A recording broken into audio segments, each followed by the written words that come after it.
ఇది బొగ్గు మాఫియా దురాగతనం. పాపం డీటీఓను కబలించిన టిప్పరు. బొగ్గు మాఫియా పెట్టరేగిపోయింది. వాహనాలు తనిఖీ చేస్తున్న జిల్లా రవాణా అధికారి డీటీఓ టిప్పర్ మింగేసింది. ఆపుతున్న ఆగకుండా దూసుకొచ్చిన ఢీకొట్టింది. సిబ్బంది తేరుకున్న లోపే వెనక చక్రాల కింద పడి డీటీఓ వెంకన్న నుజ్జై కనిపించారు. భూపాలపల్లి జిల్లా ఘనపురం సమీపంలో సోమవారం ఉదయం జరిగిన ఘటన రాష్ట్ర వ్యాప్తంగా కలకలం. పాపం ఈ మనం ఇంకా దారుణమైన విజువల్ ఇది. ఒక బొగ్గు మాఫియా ఇది విషయం. అసలుకు మనం ఇన్నాళ్ళు గౌరవనీయమైనటువంటి రేవంత్ రెడ్డి గారి పాలనలో ఇన్నాళ్ళు ఇసుక మాఫియా మాత్రమే జాగుతుంది, వాళ్ళ అరాచకము వాళ్ళ మాఫియా జరుగుతుందేమో ఈ ఒక మాట లేదు చెప్పడానికి. Family pack, jumbo family pack దోపిడీ జరుగుతుంది. యనమల అండ్ బ్రదర్స్ అని చేస్తున్నటువంటి ఆ బిజినెస్ వ్యవహారాలలో చాలా ఆరోపణలు వినిపిస్తూ ఉన్నాయి. దాంట్లో ఇన్నాళ్ళు ఇసుక మాఫియా గురించి విన్నాం, కొత్తగా బొగ్గు మాఫియా కూడా జరుగుతూ ఉంది. బొగ్గు కోల్ మాయమైంది, సింగరేణి కోల్ మాయమైంది, భారీ కుంభకోణం జరిగింది. భారతదేశంలో అత్యంత పెద్ద కుంభకోణంగా రికార్డుకెక్కబోతుంది. అంటే నిల్వ ఉండాల్సిన బొగ్గు అక్కడ లేదు, కేవలం మట్టి రాశులు పోసి నిన్నామనేదో మాయ చేస్తానికి ప్రయత్నం చేస్తున్నారు. చాలా వరకు కుంభకోణాల్లో మన నిన్నటి ఒబులాపురం కుంభకోణం ఏదో మైనింగ్ రాశి ఉన్నటువంటి ఇనుము ఖనిజ రాశిలో కూడా కుంభకోణం ఏమిటంటే దొరికిందేమో నాణ్యమైనటువంటి మైనింగు, కానీ అక్కడ అమ్మింది మాత్రం నాసీ రకం అని చెప్పేసి బిల్లులు చూపిస్తున్నారు. కానీ అక్కడ డబ్బులు ట్రాన్సాక్షన్ మాత్రం నెంబర్ 1 మేలు రకమైనటువంటి వ్యవహారం జరిగింది. అంటే అక్కడ వ్యత్యాసం చూపించారు, అంతవరకే కుంభకోణం. కానీ ఇక్కడ తొమ్మినట్టే లారీలోకి వెళ్ళి మాయమైపోయింది. ఈ బొగ్గు తిన్న దొంగలు ఎవరు, బొగ్గు తిన్న రాక్షసులు ఎవరు? మరి దీనికి నైతిక బాధ్యత బొగ్గుల శాఖ మంత్రిగా ఉన్నటువంటి కిషన్ రెడ్డి గారు, ఈ రాష్ట్రానికి కాపలాగా ఉన్నటువంటి రేవంత్ రెడ్డి గారే సమాధానం చెప్పాలి. ఇట్లా అంటే ఒక బొగ్గు టిప్పర్ లారీ ఆపుతున్నటువంటి ఇది వెహికల్ ఇన్స్పెక్టర్ని తొక్కి చంపింది అంటే అర్థం ఏంటో ఖచ్చితంగా తెలుసుకోవాల్సింది. దీని వెనక పెద్ద మాఫియా ఉంది. మొన్న ఈ సింగరేణి బొగ్గుమాయం ఈ విషయంలో ఎల్లవెత్తినటువంటి బల్క సుమన్ గారిని జైల్లో వేసేసి బెయిల్ రాకుండా చూస్తూ కేంద్ర ఉక్కు చట్టాలను అప్లై చేయాలని చూస్తూ ఉన్నారు. ఇది అంటే రేవంత్ రెడ్డి గారు కక్షగా పెట్టి జైల్లో పంపిస్తే ఏ కేసు అయినా మనకు తెలుసు కదా.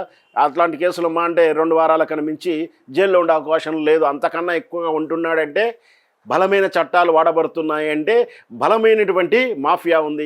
ఆ మాఫియా కేంద్రం నుంచి ఉందని చెప్పేసి మనకు స్పష్టంగా అర్థమవుతుంది.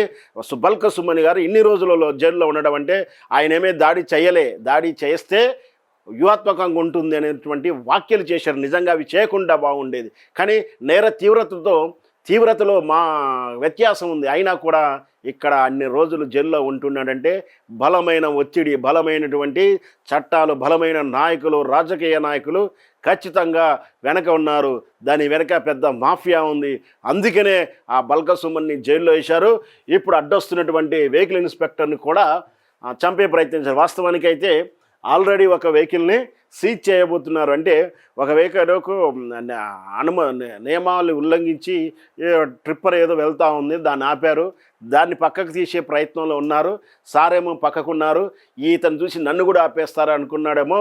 ఈ ట్రిప్పర్ గారు ఏకంగా తొక్కేసి పారిపోయాడంటే మామూలుగా జరగలే. అది వాళ్ళకి స్ట్రిక్ట్ ఆర్డర్స్ ఆల్రెడీ ఉన్నాయి. ఇక్కడ చెప్పొచ్చింది అంటే సార్ నన్ను ఎవరో పట్టుకున్నారు, ఏం చేయమంటారని అడిగేంత గ్యాప్ కూడా లేదు అక్కడ. అంటే ముందే చెప్పారు ఆ మాఫియా లీడర్లు ఎవరైతే ఇసుక మాఫియా లారీలలో ఇసుక కానీ బొగ్గు కానీ తరలిస్తున్నారో ఆడ స్పష్టంగా ముందే ఆర్డర్లు ఇచ్చి ఉన్నారు. మనల్ని ఎవడు ఆపడు, మీరు వెళ్ళిపోతూనే ఉండండి అని చెప్తారు. ఆ తర్వాత ఎవడైనా ఆపుతున్నాడంటే ఆడు మనోడు కాకపోవచ్చు, కాబట్టి మీరు ఆపాల్సిన అవసరం లేదు, పెద్ద పోలీస్ ఆఫీసర్ని ఎక్కించేసిండి, ఆ తర్వాత నేను చూసుకుంటానని చెప్పేసి ఆ మాఫియాలు చెప్తూ ఉంటారు. వాళ్ళు ఇచ్చేటువంటి కక్కుర్తి డబ్బులకు పాపం ఒక నిండు ప్రాణాలను బలి తీసేటువంటి డ్రైవర్లు ఉన్నారంటే మనం అర్థం చేసుకోవాలి. బాబు డ్రైవర్లారా, మాఫియాకు పనిచేసినటువంటి కూలీలారా, మిమ్మల్ని అనవసరంగా జీవితాలను బలి చేస్తూ ఉంటారు. మిమ్మల్ని జైలుకి వేసిన తర్వాత మిమ్మల్ని పట్టించుకోరు.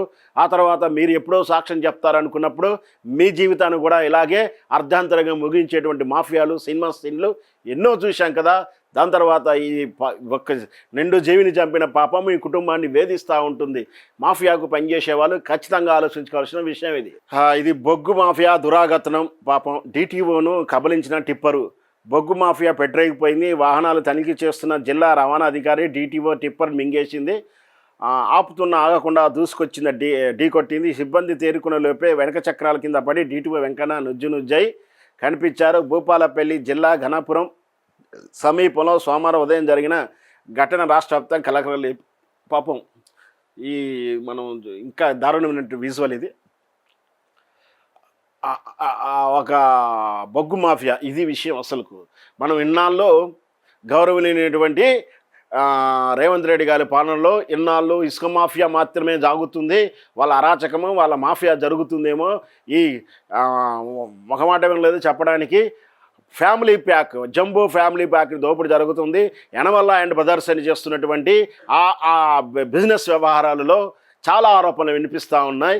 దాంట్లో ఇన్నాళ్ళు ఇసుక మాఫియా గురించి విన్నాం, కొత్తగా బొగ్గు మాఫియా కూడా జరుగుతూ ఉంది. బొగ్గు కోల్ మాయమైంది, సింగరేణి కోల్ మాయమైంది, భారీ కుంభకోణం జరిగింది.